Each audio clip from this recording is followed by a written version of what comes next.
नमस्ते दोस्तों, welcome back to the Shreya's entertainment box. इस बार हम जिस मूवी के बारे में बात करने वाले हैं वो काफ़ी यूनिक है और एक रियल लाइफ स्टोरी से इंस्पायर्ड है। मूवी का नाम है रूम, जिसकी IMDb रेटिंग है 8.1, जो काफ़ी अच्छी है। मूवी है ही इतनी खास। ओके, अब बात करते हैं मूवी के बारे में। मूवी की शुरुआत होती है एक बच्चे और उसकी माँ से। बच्चे का नाम है जैक। ये बच्चा लड़का है, बट लड़की जैसा क्यों दिख रहा है आपको आगे पता चल जाएगा। जैक की माँ का नाम है जॉय। जैक और जॉय एक कमरे में हैं जहाँ रोशनी तो कम है, लेकिन बेड, टॉयलेट, बाथटब, टेलीविज़न और किचन सब हैं, जहाँ वो दोनों अपनी ज़िंदगी बसर कर रहे हैं। जैक और जॉय उसे रूम कहते हैं, लेकिन इस रूम में ना कोई खिड़की है ना कोई वेंटिलेशन, बस एक छोटा सा विंडो है छत की तरफ, जिसे स्काईलाइट कहते हैं। उसके अलावा रूम में ना तो धूप की किरणें आती हैं और ना हवा। जैक सुबह उठकर हमेशा सारी चीज़ों को गुड मॉर्निंग बोलता है, जैसे कि वो जीवित प्राणी हो। जैक और जॉय रूम में हर दिन अपनी रूटीन लाइफ व्यतीत करते हैं, जैसे कि उठना, फ्रेश होना, एक्सरसाइज करना, खाना पीना, साफ सफाई करना। लेकिन इतना सब कुछ करने के बाद भी इनकी लाइफ इनकम्प्लीट है। आखिर क्यों? जैक और जॉय यहाँ क्यों हैं और किसने इन्हें रूम में बंद रखा है? दरअसल एक आदमी जिसे ये दोनों ओल्ड निक कहकर बुलाते हैं, उसने जॉय को 7 साल पहले रूम में कैद कर दिया था और तब से लेकर आज तक जॉय का रेप किया करता है। और जैक ओल्ड निक का ही बेटा है। एक दिन जॉय जैक के 5th बर्थडे पर केक बनाती है, पर जैक पूछता है कैंडल्स कहाँ हैं, क्योंकि रूम में बस खाने पीने की बेसिक चीज़ें हैं जो ओल्ड निक उन दोनों के लिए ला कर देता है। जैक को जॉय हमेशा अलमारी के अंदर सुलाया करती थी, क्योंकि ओल्ड निक रूम में आता था और वो नहीं चाहती थी कि जैक को किसी तरह का कोई नुकसान पहुँचे। उस दिन ओल्ड निक ने कहा कि मेरी जॉब चली गई है और आने वाले दिनों में जैक और जॉय को ज़रूरत की चीज़ें और खाना पीना नहीं दे पाएगा। रात को जैक अलमारी से बाहर निकलता है और ओल्ड निक को बेड पे सोए हुए देखता है। उतने में ओल्ड निक की आंखें खुल जाती हैं और वो चिल्लाने लगता है और जॉय उसे ज़ोर से चांटा लगा देती है। जैक जल्दी से भागकर अलमारी में छुप जाता है। ओल्ड निक के रूम से बाहर निकलते ही जैक अलमारी से बाहर आ जाता है, जो काफ़ी डरा हुआ था। अगले दिन सुबह जब जॉय की आंखें खुलती हैं, वो देखती है कि हीटर बंद है और रूम का इलेक्ट्रिसिटी सप्लाई भी कट कर दिया गया है। ओल्ड निक ने एक तरह से जैक और जॉय को पनिशमेंट दे दिया था। जॉय अब परेशान हो चुकी थी। सही तरह से खाना पीना, धूप हवा ना मिलने के कारण जॉय कुपोषित हो चुकी थी और उसके एक एक करके दांत भी टूटने लगे थे।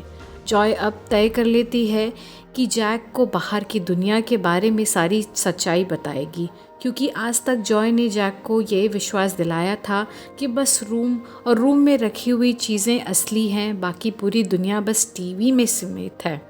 जॉय धीरे धीरे जैक को बाहर के दुनिया के बारे में बताना शुरू करती है कि बाहर लोग हैं, घर हैं, बर्ड्स हैं, बहुत कुछ है। लेकिन जैक को बस इतना पता था, जो टीवी पर देख रहे हैं बस वही असली दुनिया है। जैक को विश्वास नहीं हो रहा था, क्योंकि जैक ने पिछले 5 साल से बस रूम और रूम की दीवारें देखी हैं। जैक को फिर भी उत्सुकता थी कि बाहर की दुनिया कैसी होगी, क्या होगी। एक दिन जॉय ने डिसाइड किया अब वक्त आ गया है कि जैक और जॉय रूम से बाहर निकलें। जॉय ने प्लान किया कि जब ओल्ड निक रूम में आएगा तब वो कहेगी कि जैक को फीवर है। ने जैक को एक छोटी सी ट्रेनिंग दी। अगर ओल्ड निक जैक को हॉस्पिटल ले जाने के लिए मान गया, तब जैक हॉस्पिटल के अथॉरिटीज़ को अलर्ट कर देगा और वो लोग बच जाएंगे। लेकिन जॉय का ये प्लान फेल होते हुए नज़र आया, क्योंकि ओल्ड निक ने उल्टा ये कहा कि वो अगले दिन मेडिसिन्स ले आएगा। जॉय अब और परेशान और कमज़ोर हो रही थी और अपने बेटे को किसी भी तरह से कैद से बाहर निकालना चाहती थी। जॉय ने फिर दिमाग लगाया और अब जैक को एक कारपेट में रोल करके मरा हुआ होने का नाटक करने के लिए ट्रेन करती है। जैक को ये बात कुछ पसंद नहीं आई और जॉय जब तक जैक को ट्रेन कर रही थी, तब जैक काफ़ी परेशान होकर चिड़चिड़ कर रहा था। जॉय का प्लान ये था, जब ओल्निक रूम में आएगा तब जॉय कहेगी कि जैक की जान चली गई है, क्योंकि ओल्निक ने समय से मेडिसिन्स लाकर नहीं दिए और जैक को हाई फीवर हो गया था। और वो जैक को कारपेट में लपेट कर रोने, चिल्लाने, दुखी होने का नाटक करेगी, ताकि ओल्निक रूम में आए और जैक को मरा हुआ समझकर बाहर ले जाए। और जैसे बाहर जैक को मौका मिलेगा, वो पुलिस या किसी भी इंसान को मदद मांगेगा। और कुछ ऐसा ही होता है। ओल्निक के रूम में आते ही जॉय बोलती है कि जैक मर चुका है और कारपेट में लपेटे हुए जैक को लेकर ओल्निक रूम से निकल जाता है। अब जैक पिकअप ट्रक में है और एक कारपेट से बाहर आ जाता है। जैक बाहरी दुनिया को पहली बार देख रहा था और उसे अलग सा ही महसूस हो रहा था। सभी चीज़ों को बड़ी ध्यान से देख रहा था। जॉय ने जैक को एक एक स्टेप समझाया था। जब कार एक स्टॉप साइन पर रुकेगा, तब जैक रास्ते में चलते हुए किसी भी इंसान से मदद मांगेगा और जैक का दिया हुआ लेटर दे देगा। जैसे भी वो लेटर मिलेगा, वो पुलिस वालों को इन्फॉर्म कर देंगे। जैक जैसे ही स्टॉप साइन देखता है और ट्रक रुकती है, तब जैक किसी भी तरह से ट्रक से कूद जाता है।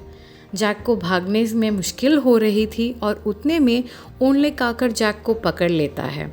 जैक चिल्लाने लगता है और पास ही में एक आदमी अपने डॉग के साथ गुजर रहा था। ओल्निक आकर जैक को पकड़ लेता है और जैक के हाथ से लेटर भी ले लेता है। जैक फिर भी हेल्प हेल्प चिल्लाने लगता है और वो आदमी ओल्निक से पूछता है, क्या ये आपकी बेटी है? क्या वो ठीक है? ओल्निक कहता है, तुम अपने काम से काम रखो। वो आदमी कहता है, मैं पुलिस को बुलाऊंगा। और ऐसा सुनते ही ओल्निक जैक को नीचे पटक देता है और भाग निकलता है। पुलिस वाले आते हैं और जैक को पुलिस कार में बैठा लेते हैं। ऑफिसर पाकर जैक से कुछ सवाल पूछती हैं, लेकिन जैक ठीक से जवाब नहीं दे पाता है, क्योंकि उसे डर लग रहा था और उसे नहीं समझ आ रहा था ऑफिसर पाकर क्या पूछ रही हैं। जैक के लिए बस रूम ही पूरी दुनिया थी, इसलिए जैक को पता नहीं था कि रूम आखिर है कहाँ। पाकर ने बड़ी समझदारी से जैक से एक के बाद एक सवाल पूछे, जैसे कि जैक रहता कहाँ है, किस तरह की जगह है, घर में क्या क्या है। जैक ने धीरे धीरे सब बता दिया। बस एक रूम है जिसमें कोई खिड़की नहीं है और एक स्काईलाइट है। ऑफिसर पाकर को आइडिया मिल चुका था कि जैक किस जगह के बारे में बात कर रहा है। पुलिस वाले जैक को वहां ले जाते हैं और जॉय को भी बचा लिया जाता है। ओल्निक को पुलिस वाले अरेस्ट कर लेते हैं। अब पुलिस वाले जॉय और जैक को हॉस्पिटल ले जाते हैं ताकि उनके ट्रीटमेंट किया जा सके। डॉक्टर का कहना था कि कुछ दिनों तक जैक को हॉस्पिटल में रखकर उसका ट्रीटमेंट किया जा सकता है, लेकिन जॉय जैक को घर ले जाना चाहती थी। अब जॉय के माता पिता दोनों घर ले जाने के लिए हॉस्पिटल आते हैं। वहाँ जॉय को पता चलता है कि जॉय के माता पिता ने डिवोर्स ले लिया है और जॉय की माँ अपने नए पार्टनर लियो के साथ रहती है। जॉय अपने बचपन वाले घर में आ जाती है। जॉय के पापा जैक को अपना नहीं पा रहे थे, इसलिए जैक से बात नहीं करते, ना ही उसके तरफ देखते हैं। जैक को बाहरी दुनिया में एडजस्ट करने को काफ़ी दिक्कत हो रही थी और वो सिर्फ अपनी माँ से बात करता था और उसकी इच्छा थी कि वो दोनों रूम में वापस चले जाएं। जॉय काफ़ी चिड़चिड़ी होती जा रही थी और डिप्रेस्ड भी थी और जैक को असली दुनिया में एडजस्ट ना कर पाना देखकर परेशान हो रही थी। जॉय के फैमिली लॉयर जॉय को सजेस्ट करते हैं टीवी पर इंटरव्यू देने के लिए। इंटरव्यू में जॉय से पूछा जाता है कि जैक के पैदा होने के बाद उसने जैक को हॉस्पिटल क्यों नहीं भेजा। ओल्निक हॉस्पिटल ले जाता तो जैक आज़ाद हो जाता, उसकी ज़िंदगी अच्छी होती। यही सब सुनकर जॉय काफ़ी अपसेट हो जाती है, अपने आप को गिल्टी फील करती है और सुसाइड अटेम्प्ट करती है। जैक जॉय को बाथरूम में बेहोश पड़े देखता है और अपनी नानी को तुरंत बुलाता है और जॉय को हॉस्पिटल में एडमिट कर दिया जाता है। कुछ समय बाद जैक धीरे धीरे अपनी रियल ज़िंदगी में सेटल होने लगता है, कुछ नए दोस्त भी बना लेता है।